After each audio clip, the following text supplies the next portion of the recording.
আর আমরা জানি তারেক রহমান সাহেব আসবেন, সহসা দেশে ফিরবেন।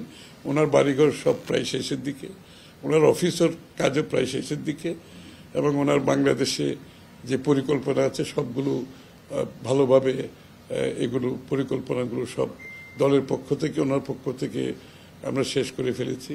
সুতরাং উনি যে কোনো সময় বাংলাদেশে আসবেন। রহমান সাহেব দলের নেতৃত্বে আছেন, উনি দেশে ফিরে আমাদের নির্বাচনী নেতৃত্ব দিবেন। আশা করি জনগণের আমরা যদি সমর্থন পাই, আগামী দিনে বিএনপি যদি সরকার গঠন করে উনি প্রধানমন্ত্রীত্বের, ওনার নেতৃত্বে মন্ত্রিসভা গঠন হবে। উনি ডাক্তারদের মতামতের পরিপ্রেক্ষিতে ওনার বিদেশ যাওয়াটা নির্ভর করছে। ডাক্তাররা এখন সেটার উপর কাজ করছে, ওনাদের মধ্যে আলাপ আলোচনা চলছে। সুতরাং ওনার যখনই সিদ্ধান্ত দেবে তখন উনি বিদেশে ট্রাভেল করতে পারবেন। উনি প্রথম ব্যক্তি যিনি ইলেকশন চাইবেন। ওনার নির্বাচনের জন্য তো আজকে এত ত্যাগ স্বীকার করেছে জনগণের মালিকানা ফিরিয়ে দেওয়ার জন্য। সুতরাং উনি প্রধান ব্যক্তি যিনি দ্রুত নির্বাচনের মাধ্যমে গণতন্ত্র চাচ্ছেন। এই জন্য ম্যাডাম নিজেই চাইবেন যে আমার অসুস্থতার কি আছে, আগে ইলেকশন করো, দেশের মানুষের অধিকার ফিরিয়ে দাও, মালিকানা ফিরিয়ে দাও। ওরা কবে প্রস্তুত হবে এটা দীর্ঘকাল সময় বলছে, মানে কতদিন লাগবে ওদের প্রস্তুত হইতে, ওরা তোমরা জিজ্ঞেস করতে পারো না যে আপনাদের প্রস্তুতি কতদিন লাগবে, তাহলে জাতিতে জানা দরকার। আর আপনারা মানে কারা, রাজনৈতিক দল কারা, এখন কারা প্রস্তুত আছে, কারা প্রস্তুত না। আরে বাবা, রাজনৈতিক দল কারা প্রস্তুত নয় প্রথমে আমরা আগে জানি। আর যারা প্রস্তুত নাই তাদের কতদিন লাগবে প্রস্তুত হতে জানেন, তাহলে কারো 2 বছর লাগতে পারে, 3 বছরও তো লাগতে পারে। তাহলে আমরা কি আপনাদের প্রস্তুতির সাথে বাংলাদেশের মানুষের গণতান্ত্রিক অধিকার ফিরে পাওয়ার কি আটকে থাকবে নাকি? তাহলে এই যুদ্ধ কেন চললো এত বছর? বাংলাদেশের রাজনীতিতে বিএনপির যে চিন্তা সেটা হচ্ছে ডায়ালগ, আলাপ আলোচনা, এগুলো একটা রাজনীতির অংশ। সেটা নির্বাচন বলে না, সেটা সবসময় চলতে হতে পারে। কারণ আমাদের এই সংস্কৃতিতে বদলাতে হবে। কেউ কারোর সাথে কথা বলবে না, একে অপরকে শত্রু মনে করবে। এই রাজনীতি চললে তো বাংলাদেশের কোনো ভবিষ্যৎ নাই। আমরা চাই বাংলাদেশের সংস্কৃতিতে একটা পরিবর্তন আসুক। সবাইয়ের সাথে সবাই ডায়লগ হতে হবে, কথাবার্তা চলতে হবে। সবাই এক জায়গায় যে ঐক্যমত পোষণ করবে সেটাও হওয়ার কোনো কারণ নেই, কারণ প্রত্যেকটি দলের নিজস্ব চিন্তা ভাবনা দর্শন আছে। কিন্তু কথা বলতে অসুবিধা কি, আলোচনা করতে অসুবিধা কি? এটা তো গণতন্ত্রের অংশ, ডায়লগ এবং কন্টিনিউয়াস ডায়লগ। আলোচনা চলতে হবে, সেটা নির্বাচনী আলোচনা হোক, সেটা রাজনৈতিক আলোচনা হোক, সেটা যে কোনো আলোচনা, অর্থনৈতিক আলোচনা হোক। Dialogue is must. একটা সত্যিকার অর্থ গণতন্ত্রকে যদি প্রাতিষ্ঠানিক রূপ দিতে হয় কথা বলতে হবে তো। এবং প্রত্যেকটি দলের মতামত আমরা দিয়েও, আমরা দ্বিমত পোষণ করেও কথা বলতে হবে। একে অপরের মতকে সম্মান জানাতে শিখতে হবে। দ্বিমত পোষণ করেও তো সম্মান জানাতে অসুবিধা কি আছে? সবার তো মত থাকতেই পারে, তাই না?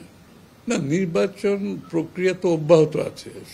নির্বাচন কমিশনও এগোচ্ছে, দলগুলো তাদের কার্যক্রম চালাচ্ছে।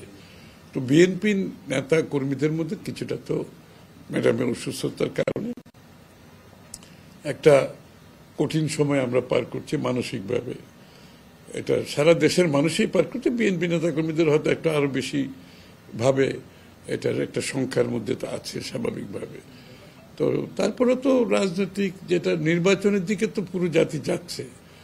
এবং আমি তো প্রথমেই কালকে প্রশ্নের উত্তরেই বলেছিলাম যে আজকে যদি যত দ্রুত নির্বাচনের মাধ্যমে বাংলাদেশে গণতান্ত্রিক অর্ডার ফিরিয়ে আনার ব্যাপারে কারো যদি কোনো মতামত থাকে, সেটা বেগম খালেদা জিয়ার মত হবে দ্রুত নির্বাচনের মাধ্যমে বাংলাদেশে গণতান্ত্রিক অর্ডার ফিরিয়ে আনা অত্যন্ত গুরুত্বপূর্ণ, এবং যার জন্য গত 17 বছর বাংলাদেশের মানুষ ত্যাগ স্বীকার করেছে।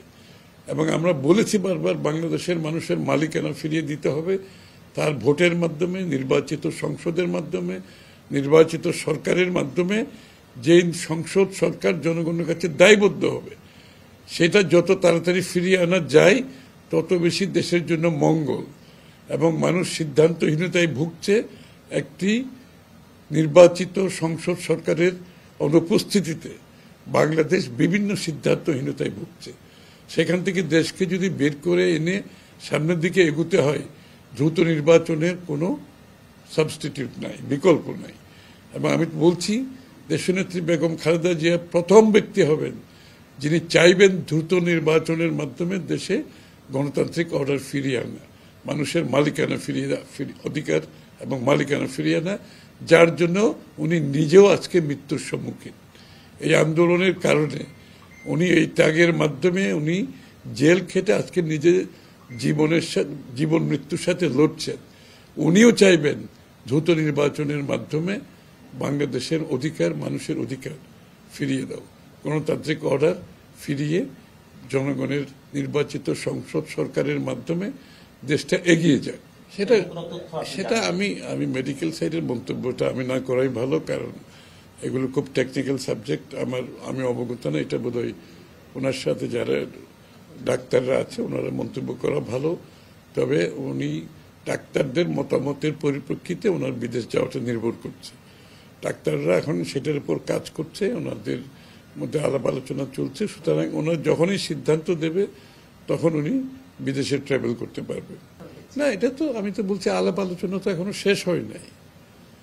সেটা আমার দলের মধ্যেও তো অনেকগুলো মনোনয়ন এখনো বাকি আছে, এবং আমাদের সাথে যারা যুগপৎ আন্দোলনে ছিলেন তাদের অনেকগুলো এলাকা নিয়ে আমরা আলাপ আলোচনা করছি। এটা তো শেষ হয় নাই, এখনো প্রায় কত 27-28টা মনোনয়ন তো বাকি আছে। সুতরাং আমাদের আলাপ আলোচনা জোটের সাথে তো শেষ হয় নাই, আলাপ আলোচনা চলছে। এখানে একটা বিষয় মনে রাখতে হবে, এটা নির্বাচন, এখানে হার জিতের বিষয়, মাঝামাঝি কিছু নাই। কিন্তু আপনি জিতবেন না হারবেন, এবং হার জিতের উপর নির্ভর করছে আগামী দিনে আপনার সংসদে যাওয়া, সরকার গঠন করা। সুতরাং বিষয়টা অত্যন্ত গুরুত্বপূর্ণ। আমরা দেশের দলের ভিতরে দলের বাইরে যাদেরকে এখানে মনোনয়ন দেওয়া হবে যে সে যাতে নির্বাচনে জিতে আসতে পারে, তো এই বিষয়গুলো তো বিবেচনা আমাদের দলের মধ্যে যেভাবে বিবেচনা হচ্ছে, আমাদের সাথে যারা যুগপৎ আন্দোলন তাদের বিষয়গুলো বিবেচনা করা হচ্ছে। তার মাধ্যমে এটা সিদ্ধান্ত আসা হবে, এবং আমরা চেষ্টা করছি যত তাড়াতাড়ি এটা শেষ করা যায়। শুনেন, প্রতীকের ব্যাপারে কোনো ধরনের বাধাগ্রস্ত করা ঠিক না। যেটা আরপিওতে করেছে এটার সাথে আমরা বিএনপি একমত না। আমার প্রতীক, আমি কি জোটের প্রতীক নেব না নিজের প্রতীক নেব, এই চয়েসটা তো নিজের, এটা থাকতে হবে, যে সবসময় ছিল। এটা কার নির্দেশে কিভাবে বদলি হলো এবং কাদের স্বার্থে বদলি হলো সেটা আমরা বুঝতে পারছি না। এই চয়েস তো থাকতে হবে, এটা তো আমার গণতান্ত্রিক অধিকার। আমি যদি জোটের প্রতীকে করব না নিজের প্রতীকে করব, এটা তো একটা প্রার্থীর গণতান্ত্রিক অধিকার। তা আমরা মনে করি সেটা ফিরে আসা উচিত, এবং এরপরে যারা জোটের প্রতীকে করতে চায় করবে, জোটের প্রতীকের বাইরে করতে চাইলে, নিজের প্রতীকে করতে চাইলে সেটাও করতে পারে, সেটাও তো তাদের অপশন, তাই না? এখানে তো আমরা গণতন্ত্রের কথা বলবো তারপর সব চাপিয়ে দেব, সেটা তো হতে পারে না। এয়ার অ্যাম্বুলেন্স কোনো সমস্যা না, সমস্যা হচ্ছে ডাক্তারদের সিদ্ধান্ত কি যায়, উনি কি দেশে বিদেশে যেতে পারবেন কিনা, উনি ট্রাভেল করতে পারবেন কিনা, এটা হচ্ছে সমস্যা এই মুহূর্তে। এটার অপেক্ষায় আমরা আছি, যে এই মুহূর্তে এটা সিদ্ধান্ত হবে। এয়ার অ্যাম্বুলেন্স কোনো ইস্যু না, যেটা কাতারেরটা আসবে, জার্মানি আসবে, অন্য কিছু আসবে, সেটা কোনো বিষয় এই মুহূর্তে না। ম্যাডামের অসুস্থতা, সামনে নির্বাচন, সব মিলিয়ে নেতাকর্মীদেরকে আবারও পুরোদমে গণসংযোগে ফিরে যাওয়ার কোনো বার্তা দিবেন কিনা বা মেসেজ? শুনেন, এই বিএনপির নেতাকর্মীরা গত 15, 16, 17 বছরে এরা ত্যাগটা স্বীকার করেছে কি জন্য? বাংলাদেশের মানুষের মালিকানা ফিরিয়ে দেওয়ার জন্য। নির্বাচনের মাধ্যমে যারা বাংলাদেশের জনগণ ভোটাধিকার প্রয়োগ করতে পারে না, তাদের ভোটাধিকার ফিরিয়ে আনার জন্য, এবং তাদের ভোটাধিকারের মাধ্যমে বাংলাদেশে গণতান্ত্রিক অর্ডার ফিরিয়ে আনার জন্য। এবং নির্বাচন হচ্ছে গণতন্ত্রের বাহক, নির্বাচনের মাধ্যমে জনগণের ক্ষমতায়ন, মালিকানা ফিরিয়ে পাওয়ার জন্য। বিএনপি নেতাকর্মীরা যে ত্যাগ স্বীকার করেছে, আজকে বিএনপি একই নেতাকর্মীরা তারা যত তাড়াতাড়ি দ্রুত নির্বাচনের মাধ্যমে দেশে গণতান্ত্রিক অর্ডার ফিরে আসুক, এটাই বিএনপি নেতাকর্মীদের কাম্য, এটাই বাংলাদেশের মানুষের কাম্য। সেই জায়গাটাই বিএনপি নেতাকর্মীরা পিছিয়ে থাকবে কেন? তারা সবার চেয়ে বেশি অগ্রগামী থাকবে, এটাই তো স্বাভাবিক, তাই না? ওটা স্পেসিফিক আমি কোনো স্পেসিফিক কারো মনোনয়ন নিয়ে কথা বলি না। এরকম আমাদের অনেক আছে, স্পেসিফিক মনোনয়ন নিয়ে কথা বলা আমার সম্ভব না। আমি যেটা বলছিলাম নির্বাচন নিয়ে যে বিএনপি তো এই মুহূর্তে তারেক রহমান দেশের বাইরে, চেয়ারপারসন সংকটময় অবস্থায়। গতকাল জুবাইদা রহমান এসেছেন, এক ধরনের গুঞ্জন আমরা শুনছি যে তিনি হয়তো বিএনপির রাজনীতিতে সক্রিয় হচ্ছেন বা তাকে কোনো দায়িত্ব দেওয়া হচ্ছে কিনা, বা সামনে প্রধানমন্ত্রী যদি এই পরিস্থিতি থাকে, অব্যাহত থাকে, তারেক রহমান না আসেন, সেক্ষেত্রে নির্বাচন হলে বিএনপির পক্ষ থেকে প্রধানমন্ত্রী কে হবেন?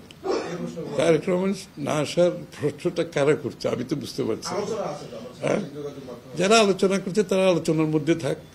আর আমরা জানি তারেক রহমান সাহেব আসবেন, সহসা দেশে ফিরবেন। ওনার বাড়িঘর সব প্রায় শেষের দিকে, ওনার অফিসের কাজও প্রায় শেষের দিকে, এবং ওনার বাংলাদেশে যে পরিকল্পনা আছে সবগুলো ভালোভাবে এগুলো পরিকল্পনাগুলো সব দলের পক্ষ থেকে, ওনার পক্ষ থেকে আমরা শেষ করে ফেলেছি। সুতরাং উনি যে কোনো সময় বাংলাদেশে আসবেন। আর যারা গুঞ্জন করছেন তাদেরকে গুঞ্জন করতে দেন, অসুবিধা নেই। গুঞ্জনেরও তো কিছু লোক লাগে বাংলাদেশে, তো তাদেরকে গুঞ্জনের মধ্যে থাকতে দেন। এটা এবং গুঞ্জনের পিছনে যারা অন্য চিন্তা আছে কিনা সেটাও আমি তো জানি না। সুতরাং এই সমস্ত গুঞ্জনের উত্তর দেওয়ার আসলে কোনো মানে হয় না, এটা শেষ।